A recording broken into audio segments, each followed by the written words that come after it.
हर time victim card खेलना ही इनका काम है। ये तो देवी है, ये गलत हो ही नहीं सकती। ये तो सर से पांव तक दूध की धुली हुई है। इनके बारे में कुछ बोलना सही नहीं है, क्योंकि ये तो अकेली है, बेचारी अबला नारी है। किसी की हंसी इनसे बर्दाश्त नहीं होती है। हर चीज़ इनकी मर्ज़ी से होना चाहिए। एक बाइक क्या ले लिया, उस पर ड्रामा, हंस के लिया, उस पर ड्रामा। किसी की खुशी इनसे बर्दाश्त नहीं होती है। अस्सलामु अलैकुम रहमतुल्लाहि व बरकातुहू। My YouTube friends, welcome back to my channel. Hope कि आप लोग बिल्कुल ठीक ठाक है और आप सबकी दुआ से अल्हम्दुलिल्लाह मैं भी ठीक हूँ। और अल्लाह पाक से यही दुआ है कि आप लोग हमेशा सही सलामत रहें, खुश रहें अपने अपने घरों में, अपने फैमिली के साथ। आमीन सुम आमीन। नमाज़ पढ़ा कीजिएगा, नमाज हम पर फ़र्ज़ है। सबसे पहले फ़लस्तीन वालों के लिए और लेबनान वालों के लिए दुआ की रिक्वेस्ट करूँगी।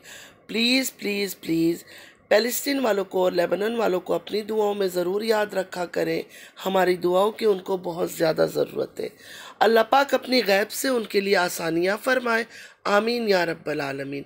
अगर अभी तक आप लोगों ने मेरे चैनल को सब्सक्राइब नहीं किया है तो प्लीज़ जल्दी से लाइक, सब्सक्राइब, शेयर कर लीजिए और बेल आइकन को क्लिक करना बिल्कुल भी मत भूलिएगा।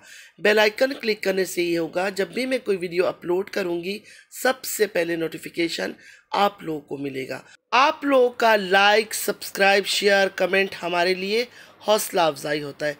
चलिए स्टार्ट करते हैं आज का रिएक्शन। उनका एक बाइक लेना इनसे बर्दाश्त नहीं हुआ। वो हंस क्यों रहे थे, इनसे बर्दाश्त नहीं हुआ। वो पूजा क्यों कर रहे थे, इनसे बर्दाश्त नहीं हुआ। ये लोगों की इमोशन से खेलती है, लोगों को धोखा देती है अपनी झूठी आंसू बहाकर। वो सही है। अगर इन्होंने पतिए खोए हैं तो उस बूढ़े माँ बाप ने भी अपने जवान दो दो बेटे खोए हैं, जो कभी उनके पास वापस नहीं लौट कर आएंगे, कभी भी नहीं। एक औरत को दूसरा पति मिल जाता है, एक पति को दूसरी पत्नी मिल जाती है, लेकिन माँ बाप का क्या? उनके बुढ़ापे का ही एहसास कर लेती। उन्होंने जो औलाद खोए वो तो कभी उनको नहीं मिलेगा वापस। जैसे आपने राज के जाने के बाद राज के छोटे भाई वीर से शादी कर ली, अपनी ज़िंदगी गुजारने लगी, खुश हुई आपकी और एक बेटी भी पैदा हो गई। लेकिन उन माँ बाप के बारे में तो सोचती जिन्होंने दो जवान बेटे खोए। क्या वो बेटे उनको कभी मिल सकते? कभी नहीं मिल सकते। एक माँ बनकर अगर ये सोचती ना तो इस औरत को एहसास होता कि जो इन्होंने किया है ना वो सही नहीं किया है। और जैसे जैसे वक्त गुजर रहा है ना, धीरे धीरे पता चल रहा है कि इनमें कोई ख़राबी है। सास ससुर बुरे, अंशु बुरी, शिवी बुरी, सब बुरे। कुछ दिन बाद लखनीत के ऊपर भी बोल देंगे ये, आज नहीं तो एक साल बाद, लेकिन उसको भी बुराई बना देंगे, क्योंकि ये जिससे भी मिलती है ना कुछ ही दिन बाद उसकी बुराई ज़रूर करती है। उस बूढ़े माँ बाप के पास बचा ही क्या है? बेटों की निशानियाँ दो पोतियाँ ही थी, उनको भी दूर कर दिया। वो बेचारे माँ बाप दोनों सिर्फ सांस ले रहे हैं, वरना अंदर से तो बेटों की मौत के साथ ही मर चुके होंगे वो लोग। जब राज का रिकॉर्डिंग इन्होंने सुनाया था उस टाइम इनका कहना था, और बहुत सारे चीज़ें हैं, बहुत सारे रिकॉर्डिंग्स है मेरे पास, दूसरों का भी वो भी सुनाऊंगी। मैं बात कर रही हूँ हमारी इंडियन बहू रानी, जिन्होंने घर छोड़ना था तो प्लान करके सास ससुर को बदनाम करके उनको बुरा भला बनाकर दुनिया के सामने घर छोड़कर चली गई, क्योंकि उनको आज़ादी चाहिए थी, कोई एक एक्सक्यूज़ चाहिए था। इस वजह से राज की आवाज़ भी उन्होंने सुनाई थी। हालांकि राज की आवाज़ सुनाने की कोई तुक नहीं बनता था। एक बंदा काफ़ी सालों पहले दुनिया से जा चुका है, वो इस दुनिया में ही नहीं है, उसकी आवाज़ सुनाने का तो कोई मतलब ही नहीं था। और उसके बाद इन्होंने उसके छोटे भाई से शादी भी कर लिया, खुशी खुशी अपनी ज़िंदगी भी गुजार रही थी। फिर भी उसकी पुरानी रिकॉर्डिंग रखने की क्या ज़रूरत थी? ये बात आज तक मेरी समझ नहीं आई। जो मुझे सुनते हैं ऑडियंस, मैं उनसे सवाल करना चाहती हूँ, क्या हर ससुराल वाले बुरे होते हैं? मेरे ससुराल वाले तो बुरे नहीं हैं, बहुत अच्छे हैं। जब लड़की खुद अच्छी हो ना तो अपने प्यार से सबको अपना बना ही लेती है। लड़की जब बदज़बान हो तो बात ही कुछ और होता है। लेकिन बहू रानी का तो एक ही काम है, खुद को ऑडियंस के सामने एक इनोसेंट अबला नारी अकेली शो करना। जैसे दुनिया में हर कोई बुरा है, हर सास ससुर बुरे हैं, सिर्फ ये एक बहू है जो अच्छी है। अच्छा, इन पर बात करो ना तो ऑडियंस को अच्छा नहीं लगता है। बहुत सारे ऑडियंस को अच्छा नहीं लगता है कि बेचारी अकेली है, उसका बुरा वक्त है, कहाँ से अकेली है? मुझे तो अब कहीं अकेली नहीं नज़र आती है। सास ससुर की घर में थी, चार दीवारी के अंदर, तब आप अकेली कह सकती है। अब तो वो एक आज़ाद माहौल में रहती है ना, जब देखो घर से बाहर, रातों को घर से बाहर, तो अकेली कहाँ से हुई? हमेशा तो दोस्तों के आस पास इर्द गिर्द मंडलाती रहती है, घूम रही फिर रही होती है, कभी यहाँ ट्रिप पर कभी वहाँ ट्रिप पर, घर पे रुकती कहाँ है? और आप लोग जो यकीन कर लेते हो कि नहीं इसने बोला है सास ससुर बुरे हैं तो बुरे होंगे, क्या सबूत है? कोई सबूत दिखाया?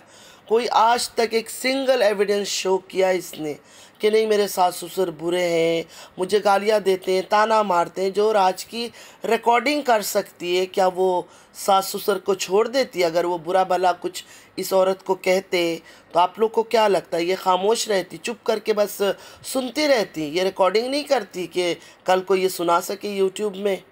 मुझे तो इतना समझ आता है, अगर इतने ही बुरे होते सास ससुर तो एक बेटे के दुनिया से जाने के बाद उसी औरत से दूसरे बेटे की शादी ना करवाते। उनका बड़प्पन था, उनका प्यार था अपनी पोती के लिए कि वो घर पे रहेगी, इस वजह से दूसरे बेटे से शादी करवा दी। लेकिन इस औरत ने उनसे वो हक भी छीन लिया। पहले उन्होंने बेटे खोए, अब पोतियों को भी दूर कर दिया उनसे। इस मैडम का कहना था कि सास ससुर ताना मारते हैं, एक पोता तो पैदा कर लेती है। बहुरानी बातों को बहुत नेगेटिव वे से शो करती है ऑडियंस के सामने। उनके दो बेटे दुनिया से चले गए, अगर अगर कभी बोल भी दिया हो कि एक पोता हो जाता, सो व्हाट? क्या इतनी बड़ी बात कह दी है? इतना क्यों बुरा लगा? बड़े हैं, अगर कह भी दिया कि काश एक बेटा हो जाता, इसमें इतना आग लगने की क्या बात है? मैं ये नहीं कह रही हूँ कि वो लोग दूध के धुले हुए होंगे, इंसान हैं तो गुस्सा भी आता होगा। क्या हमारे माँ बाप हमें गुस्सा नहीं करते हैं? कई कई बार सख्त बातें भी कर जाते हैं जो नहीं करना चाहिए, लेकिन गुस्से के टाइम इंसान को नहीं पता चलता है। बड़े हैं, कई बार गुस्से में बहुत कुछ कह देते, तो इसका क्या मतलब है? हम उनका घर छोड़ दें, उनसे नाराज़ हो जाएं, उनसे रिश्ते ख़त्म कर दें? पहले तो दोनों बूढ़े हैं, ऊपर से कितनी फ्रस्ट्रेशन होगी। दो दो जवान बेटे इनकी आंखों के सामने चले गए दुनिया से। उस माँ बाप के दिल में कितना, मतलब कितना कुछ चलता होगा। पूरा घर उनका वीरान हो गया उनके जाने के बाद, बेटों के जाने के बाद। तो इस औरत को थोड़ा तो एहसास करना चाहिए था कि पहला पति राज के जाने के बाद इन्होंने मुझे सहारा दिया, अपने दूसरे बेटे वीर से शादी करवाई कि मैं उसी घर में इज्जत से रहूं। किस्मत में नहीं था, वीर भी चला गया, लेकिन कम से कम इस औरत को ये बातें तो सोचना चाहिए था ना कि इतने बूढ़े बूढ़े हैं माँ बाप, कल को इनको कुछ अकेले घर में हो जाए, कोई नहीं है साथ, कम से कम मैं तो साथ रहती, पोतिया सामने रहती, थोड़ा उनके साथ हंस लेते, बोल लेते, उनका भी वक्त गुजर जाता। एक दिन तो उन्होंने चले ही जाना है, सारा ज़िंदगी तो इस दुनिया में कोई भी नहीं रहने वाला है। हर टाइम जो है ना सास ससुर बुरे नहीं होते, हर टाइम सास ससुर बुरे नहीं होते, बहुएं भी बुरी होती है। और इन्होंने ख़ुद को खुद एक्सपोज किया, बहू रानी ने। इनको घर से आज़ादी चाहिए था, घर की चार दीवारी इनको रास नहीं आ रही थी, इनको आज़ाद घूमना था, फिरना था, रातों में पार्टियों में जाना था, दोस्तों के साथ मिलना था। तो सास ससुर के घर रह के तो ये काम नहीं हो सकता था, तो इनको बाहर निकलना ही था। चलो आपको बाहर निकलना था, आपको अपनी ज़िंदगी जीना था। आप कहती हो मेरी एज कम है, ठीक है, होगा आपका एज कम, आपको घूमना है फिरना, तो इज्जत से निकल जाती ना। उनको बदनाम करके राज की आवाज़ सुना के ये सब ड्रामा करने की क्या ज़रूरत थी? ये सब ड्रामा करके तो आपने ख़ुद को खुद एक्सपोज किया, क्योंकि जाने से कुछ ही दिन पहले इन्होंने राज की आवाज़ सुना ली और उसके बाद ये बहाने से निकल गई।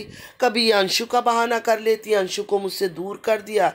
अंशु को क्या आपकी खुशी के लिए, आपकी नौकरी के लिए अपने पास रख दें? अंशु एक जवान बच्ची है, उसका पूरा फ्यूचर बाकी है। इस घर में है कौन देखभाल करने वाला?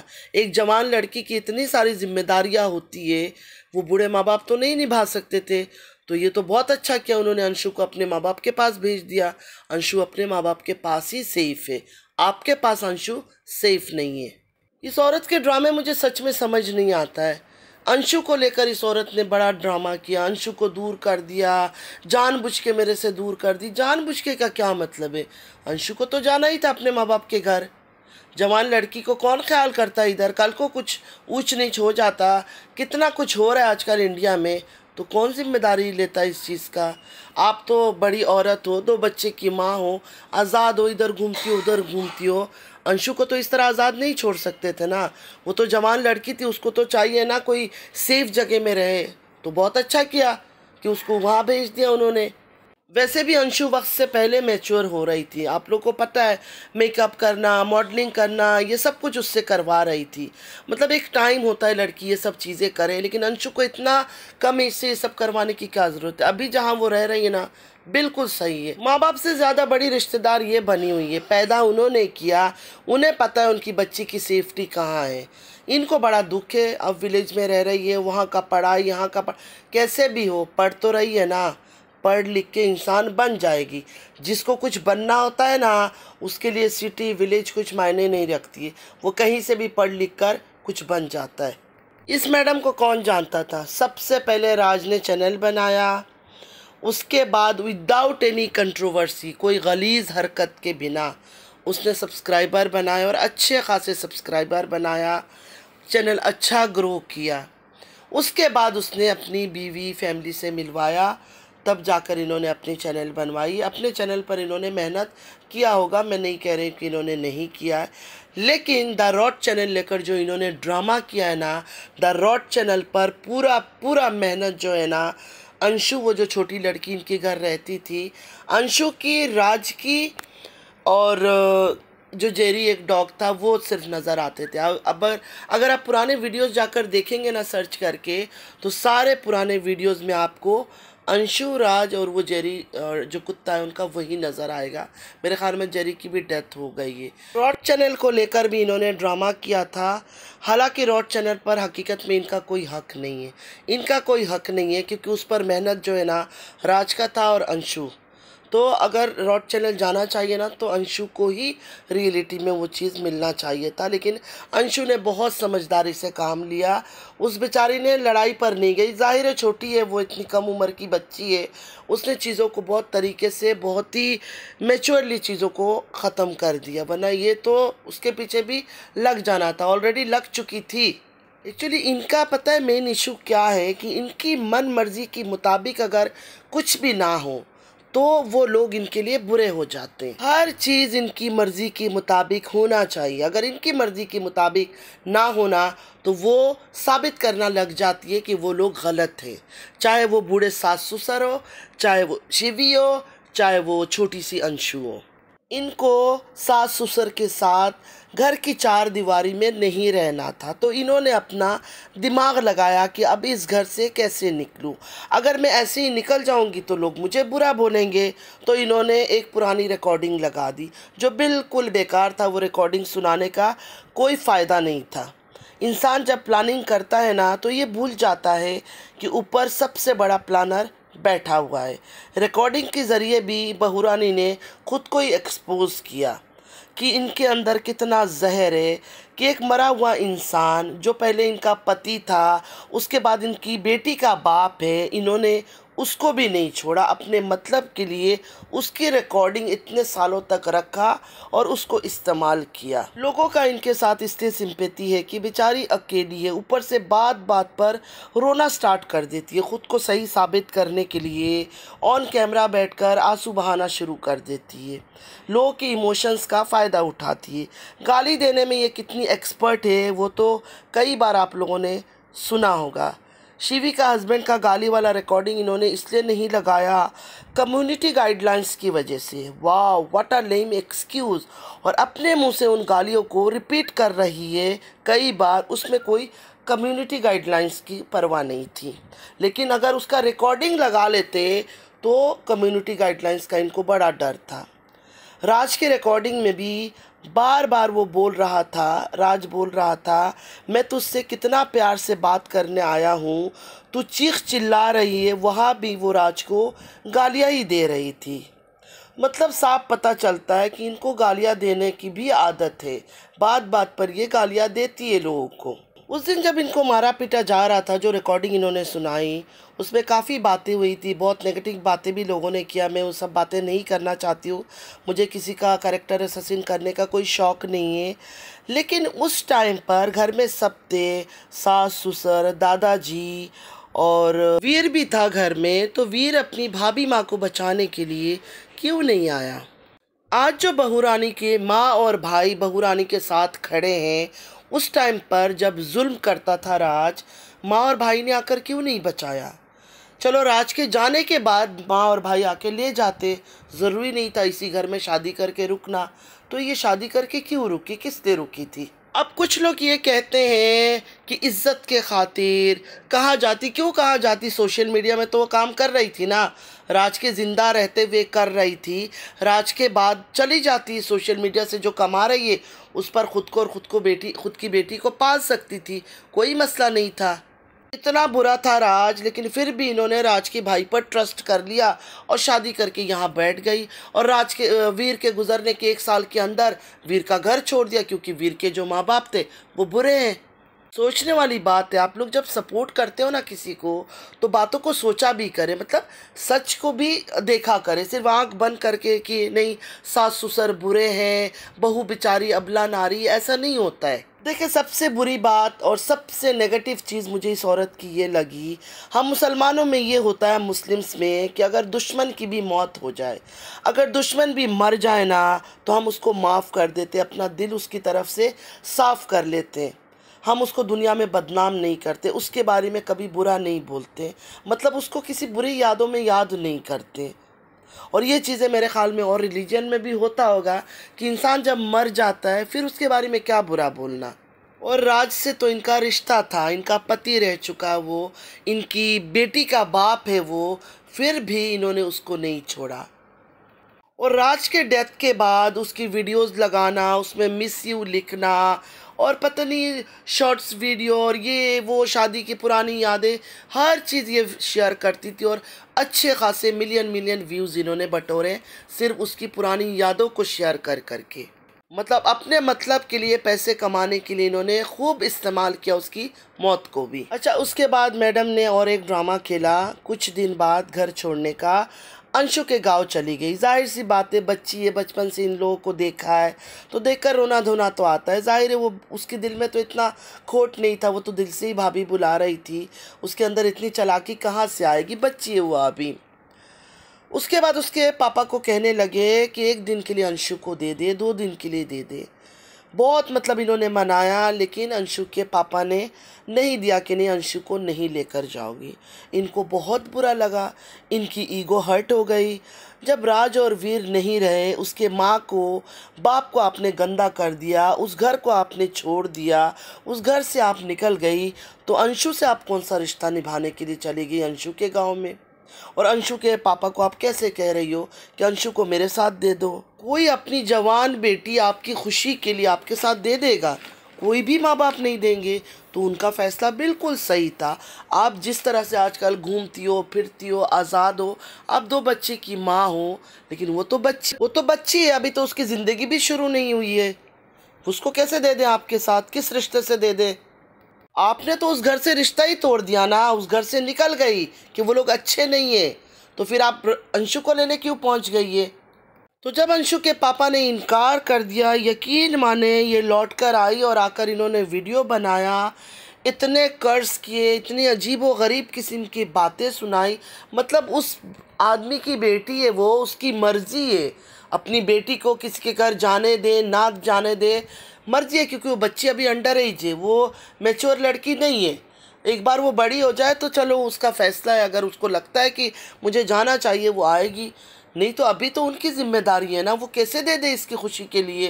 लेकिन इस औरत ने आकर सही उनको बुरी बुरी बातें सुनाई। ऑडियंस बेचारे जो है ना, बहुत मासूम दिल के होते हैं, वो किसी औरत को रोते धोते देखते हैं ना, उनसे बर्दाश्त नहीं होता है, हमसे भी नहीं बर्दाश्त होता है। लेकिन जब गहराई में जाकर किसी चीज़ के बारे में सोचो ना, तो नज़र आता है कि ये लोग कितने नेगेटिव लोग हैं। ये जानबूझ के नेगेटिविटी फैला रहे हैं सिर्फ, और कुछ नहीं, अपने मतलब के लिए, अपने व्यूज़ के लिए दूसरों को बुरा दिखाते हैं। भाई से वीडियो रिकॉर्ड करवाया, अपलोड करवाया, खुद इनोसेंट बन गई कि मुझे तो नहीं पता।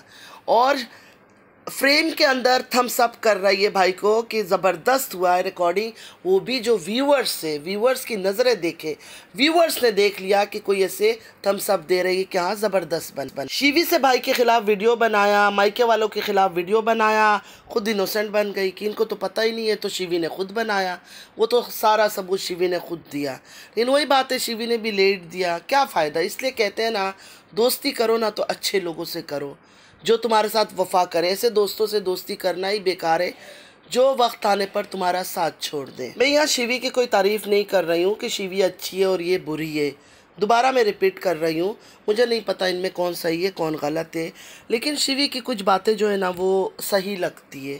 अब शिवी डेली ब्लॉग डाल रही है, इसमें भी इनको एतराज़ है कि पहले तो शिवी डेली ब्लॉग नहीं डालती थी, अब क्यों डाल रही है। अरे अब उसकी मर्ज़ी, अगर उसका दिल चाह रहा है डेली ब्लॉग डालने का तो आपको क्या प्रॉब्लम है, आप भी तो अपना डालती हो ना। अगर वो अपना डेली ब्लॉग डाल रही है, इट्स ओके, आपको क्या मसला है। इंसान जब चाल चलता है ना तो ये बात वो भूल जाता है कि ऊपर सुपर पावर बैठा हुआ है, वो सब कुछ देख रहा है।